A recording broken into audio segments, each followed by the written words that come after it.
Vamos falar sobre os constantes furtos de cabos de energia elétrica, furto de fio, que prejudica o dia a dia de quem vive, trabalha, peleia lá na região do 4º Distrito, que a Prefeitura quer que se desenvolva cada vez mais. Eu quero, o senhor e a senhora querem também, todo mundo quer. Mas tem algumas condições que estão faltando por lá, né? Crimes que afetam o funcionamento de empresas, aumentam a sensação de insegurança. O Eduardo Carvalho está lá no 4º Distrito e vai contar pra gente o tamanho desse problema. Seu Eduardo, boa tarde ou bom dia? Boa tarde já. Oi, Samuel. Boa tarde para você, boa tarde a todos que nos acompanham. É uma pauta recorrente aqui na tela da Record Guaíba. Nós já falamos várias vezes sobre furtos de fios e, inclusive, sobre esse problema aqui no 4º Distrito. E a reclamação é constante por parte dos moradores e empresários que sentem a insegurança e temem novamente serem vítimas desse tipo de ação. A gente vai falar de um caso que foi flagrado por câmeras de segurança e a gente tem as imagens para mostrar. O momento em que, inicialmente, quem se aproxima é um homem com um carrinho, como se fosse um papeleiro. Ele chega próximo a um poste e foca na parte subterrânea dos cabos. Ele começa a quebrar parte do material, do cimento no chão realmente, para conseguir acessar os cabos subterrâneos. Depois, passa uma meia hora, uns 40 minutos, chega uma outra pessoa, um homem de bicicleta com uma tesoura, e aí ele corta os cabos, esses cabos subterrâneos internos, e leva esse material. Ele vai conseguir ali, com esses cabos que ele conseguiu levar, cerca de 15, 20 reais. Mas o prejuízo chega a 10 mil para a empresa que é a proprietária desses fios. A gente está aqui exatamente no ponto onde tudo aconteceu, ó. Foi nesse poste. A gente vê que aqui embaixo a gente tem, né, essa tampa, esse tampão, e aqui passam os cabos subterrâneos que vão servir como energia para uma empresa aqui no bairro 4º Distrito. Nesse ponto, o criminoso ele não tem como puxar o cabo, porque o cabo está preso dentro da empresa. Então, ele só consegue cortar esse pedaço que fica aqui dentro, ó. É muito pouco. Ainda assim, o prejuízo é grande e a gente fica com essa sensação de insegurança por parte dos comerciantes, dos empresários, enfim. A gente vai conversar agora com o João, ele que acabou sendo afetado por essa ação dos criminosos, conta que não é a primeira vez, que esse caso, inclusive, já aconteceu com vizinhos dele e agora esperam uma resposta maior por parte das forças de segurança. Como eu falei, o prejuízo é alto. João, tudo bem? Boa tarde. Obrigado por nos receber. Como é que foi essa situação, então? O que passa na cabeça quando vocês percebem que estão sem energia por conta dos criminosos? Olha, assim como eu comentei anteriormente, não só por ação dos criminosos, mas às vezes por questões climáticas também, já tivemos várias interrupções. Mas a questão do criminoso, o que mais nos chama atenção é a certeza da impunidade que eles têm. Que uma pessoa vir ficar 20 minutos às 3 horas da tarde quebrando a nossa caixa ali é porque ele sabe que nada vai acontecer com ele. E a questão da equipe, vamos dizer, um quebra a caixa, 10 minutos depois vem outro com um alicate cortando. Então isso nos deixa bem revoltados, vamos dizer. As câmeras conseguiram mostrar realmente a dinâmica, né, de como é que funciona ali. E nesse caso, eles levam bem pouco de cabo em si, né? É um pequeno trecho que eles pegam, mas já dá um grande prejuízo para vocês. A diferença do ganho deles para o nosso prejuízo é enorme. Eu estimo que eles não devem ter lucrado mais de 20 reais. E nós gastamos quase 10. Dá uma ou duas pedras de crack? 10 mil reais. Então, a diferença é muito grande, sabe? Anteriormente, antes dessa sede, nós estávamos na Avenida Pátria, 3 vezes fomos furtados os cabos. Então, o que acontece é que a gente tem que tomar medidas de fixar a caixa de inspeção, que em tese deveria ser liberada para inspeção. Temos que botar uma concertina no poste para evitar que eles subam. Então, a questão é bem crítica, sabe? E aqui no 4º Distrito, diariamente ocorre isso. Diariamente? Ontem mesmo, outro empresário chegou pela manhã e não tinha mais energia, sabe? Então tá difícil. Eu vou até mostrar aqui, aproveitar, antes da gente entrar para pegar cobertura por causa da chuva, eu quero só mostrar ali, ó, tem um poste que fica numa empresa ao lado aqui de onde a gente está conversando, que os próprios responsáveis pelo local colocaram, né, esse material, esse arame farpado em volta não é no caso arame farpado, é uma serpentina que foi colocada em volta para evitar que os criminosos consigam subir nesse poste e levar os cabos, porque esse local também acabou sendo alvo de uma ação por parte dos bandidos. Então, são medidas como essa que precisam ser tomadas por parte dos comerciantes, dos empresários, dos moradores, para evitar cair nas mãos dos criminosos. A gente já falou várias vezes sobre esse tipo de ocorrência, muitas vezes são presos, inclusive em flagrante, mas acabam sendo liberados novamente. Esse vídeo que a gente viu aqui, essas câmeras, mostram exatamente a dinâmica, né? É um horror isso, gente, inacreditável. E até agora, né, Eduardo, as medidas que foram tomadas, tem operação em ferro velho, tem prisão, a polícia prende com muita frequência esses bandidos, mas ninguém fica preso, né? Então, o que está sendo feito até agora é insuficiente. Eu não sei se os empresários aí, Eduardo, eles conversam entre eles, alguma sugestão, quem sabe é importante que nós, que os empresários, todo mundo dê alguma sugestão para acabar com isso, porque não dá para aguentar mais, gente, é muito prejuízo. Ele teve um prejuízo de 10 mil reais para um meio metro de fio ali que os bandidos levaram, vão trocar por uma pedra de crack. Isso não pode continuar, né, Eduardo? Pois é, a gente aqui no 4º Distrito fala muito sobre essa união de forças entre os moradores, os comerciantes, os donos de, por exemplo, restaurantes, bares, enfim. João, eu pergunto para ti, assim, tu que é um cara que atua aqui no 4º Distrito já há bastante tempo, vocês conversam entre si, empresários, comerciantes, qual é o sentimento geral que vocês têm aqui? Vocês pensam em levar essas questões para o poder público? Tem essa conversa? Como é que é o cenário hoje aqui no bairro?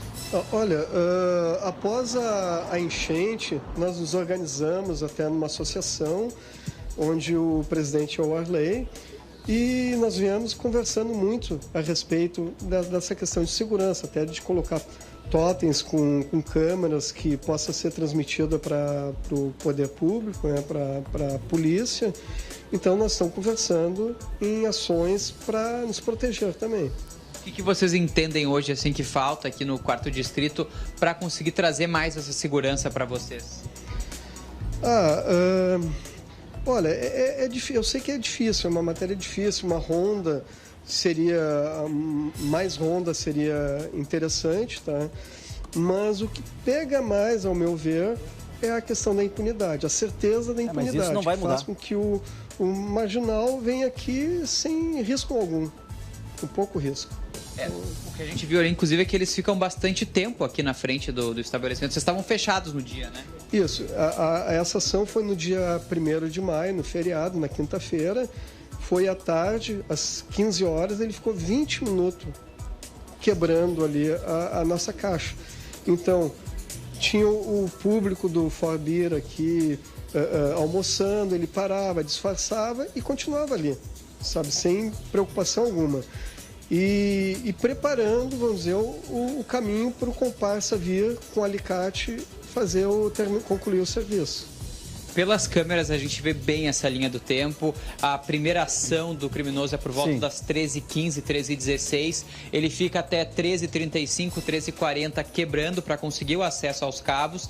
Depois ele sai e aí, pouco antes das 4 horas, às 4 horas na verdade, chega essa segunda pessoa de bicicleta que consegue cortar e levar os cabos. Então chama a atenção que realmente são crimes que acontecem à luz do dia, próximo a estabelecimentos que estão abertos, com pessoas circulando, enfim, casos que se repetem não só aqui no 4º Distrito, Menino Deus, outros pontos da cidade, bairro Rio Branco, é uma reclamação constante que a gente já mostrou várias vezes aqui também. Floresta, enfim, tem muito, a questão dos furtos preocupa muito, essa questão da impunidade é algo que é muito mencionado pelas pessoas que nós conversamos e, claro, também essa questão da segurança ostensiva, o policiamento ostensivo, as rondas e tudo mais. A gente buscou contato com o 11º Batalhão da Brigada Militar e aguarda também um retorno para conversar sobre essas medidas, o que tem sido tomado por parte da Brigada, mas a gente sabe que é uma ação que envolve também a Polícia Civil, o próprio Ministério Público, o Poder Judiciário, enfim, uma série de instituições para tentar coibir essa prática que, infelizmente, se tornou muito comum aqui em Porto Alegre.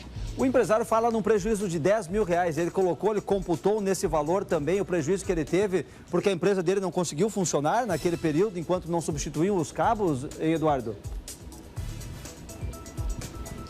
Vamos conversar com ele, a gente vai entrando aqui, Samuel, por conta da questão da chuva, né? Vamos nos proteger aqui embaixo dessa parte da marquise da empresa, enquanto a gente vai conversando com o João. Tu estava mencionando cerca de 10 mil de prejuízo, né? Foi esse valor tu calcula na troca do cabo, assim, vocês têm prejuízo também, obviamente, por ficar fechado. Claro, esse caso, como foi nós estávamos de feriadão, não trouxe maiores prejuízos. Mas vamos dizer, dá para dizer que teve sorte, o meu vizinho estava trabalhando e me avisou. Senão, segunda-feira, nós íamos descobrir que estava impossibilitado de trabalhar. Outras vezes já ficamos parados. A empresa parou já, se eu for contar, mais de semana em função de roubo de cabo. Só que a nossa empresa ela opera com projetos especiais e muitas vezes, por contrato, eu tenho cláusulas de multa. Então, isso aí é muito complicado para nós, atrasa a nossa programação, é bem complicado mesmo. Você já tem uma série de questões, por exemplo, da enchente, né? Ainda é um período de recuperação e chegam essas ações também que acabam atrapalhando ainda mais, né? Sim, a enchente nos atingiu muito aqui. Internamente na empresa deu 1,5 m, mas nós tínhamos máquinas CNC, máquinas um pouco mais complexas que estão até hoje fora de operação. Eu comprei máquina nova. E então nós temos sido muito penalizados assim, em questão climática, questão dos vandalismos. Então é difícil. Ser empresário aqui no Brasil é difícil. Nós trabalhamos com empresas até internacional, em uma dessas ações nós estávamos com uma visita de um pessoal da Alemanha, o pessoal não entendia o que tinha acontecido. Não dá para explicar isso. Pois é, uma situação muito complicada. A gente está falando aqui do quarto distrito, né, Samuel? Mas como a gente mencionou, acontece em vários bairros aqui da cidade. Diga, Samuel. O quarto distrito, né, é uma alternativa, povoar esse lugar, levar empresas, restaurantes, bares, comércio, gente para lá, para ocupar uma área que já teve um auge aqui na capital, mas que hoje não tem mais, né? Tem futuro o quarto distrito na avaliação dele? Pois é, a gente estava até conversando antes de entrar no ar aqui sobre a importância desse espaço para as empresas, né? Vou repassar o questionamento para a gente entender também, dentro da visão do pessoal daqui, a importância desse ponto aqui da cidade. O Samuel pergunta a respeito do quarto distrito, né? A ideia aqui é investir nesse ponto da cidade, trazer estabelecimentos comerciais, dar vida ao quarto distrito. Vocês entendem que tem futuro nessa região da cidade? Por que é importante para vocês estar aqui nesse local de Porto Alegre? Olha, como eu te disse anteriormente, nós trabalhamos com um projeto de desenvolvimento de equipamentos. O quarto distrito aqui eu não vejo no Brasil algum lugar parecido. Vai para São Paulo, eu tenho fornecedor de tudo em São Paulo, mas não assim num raio de 1,5 km como eu tenho aqui. Então, depois da enchente, levantamos a possibilidade de mudar para Cachoeirinha, para outro distrito industrial. Mas o que faz nós ficarmos aqui é o mercado que tem ao redor aqui. Fornecedores de basicamente tudo. Muita agilidade, assim. Sim, é uma questão, é o que eu te falei, 1,5 km eu acho fornecedor de corte de chapa, de rolamento, de correia, de qualquer coisa materiais elétricos, eletrônicos, tudo. Então, para a nossa atividade, não existe no Brasil, eu vejo um lugar melhor do que o quarto distrito. Vocês acompanham de perto, né, essa evolução do bairro com a chegada de outro tipo de estabelecimento, como bares, restaurantes. Aqui mesmo tem algum? Sim, principalmente com o Fiatesse aqui, o conjunto aqui do Fiatesse deu uma vida no bairro, ele estava abandonado. Então, é um bairro assim, muito agradável, sabe? Eu costumo trabalhar muitas vezes até tarde da noite, eu fico tranquilo aqui de sair, tem o movimento das pessoas. Mas a maior preocupação é o vandalismo, esses furtos que vêm ocorrendo. Muito obrigado por falar com a gente, João, por nos receber aqui na tua empresa. A gente torce para que a situação melhore. Obrigado por nos atender aqui. A gente continua acompanhando, né, Samuel, esses casos de furtos, não só aqui no quarto distrito, mas em outros pontos da cidade, buscando entender quais são as medidas tomadas pelo poder público. Lembrando que há pouco a gente trouxe, inclusive, dados da CE Equatorial que apontam que esse é o principal problema identificado pela concessionária de energia para cortes, né, da luz. Inclusive, tem um foco já da equipe de tentar conter esse tipo de ação.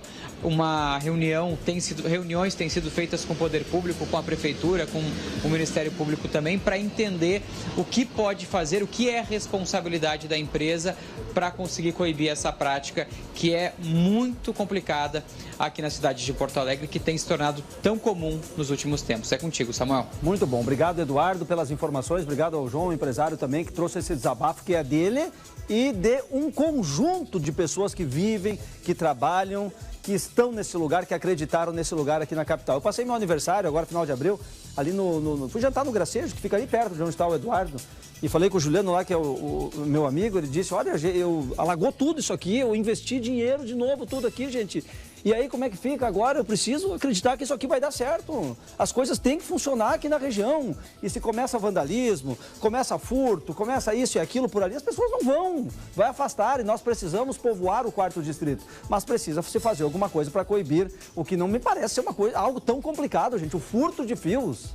Furto de fios, gente. Coisa que não tem pena no nosso Código Penal. Não existe. Lá vai preso, vai solto e não precisa pagar a conta. Nada disso não, né? Operação em ferro velho ajuda, mas tem que fazer todos os dias. Todos os dias, porque o ferro chega lá, derrete, se some, ninguém acha mais, e aí como é que fica? Nós temos perna para fazer isso todos os dias? Eu duvido.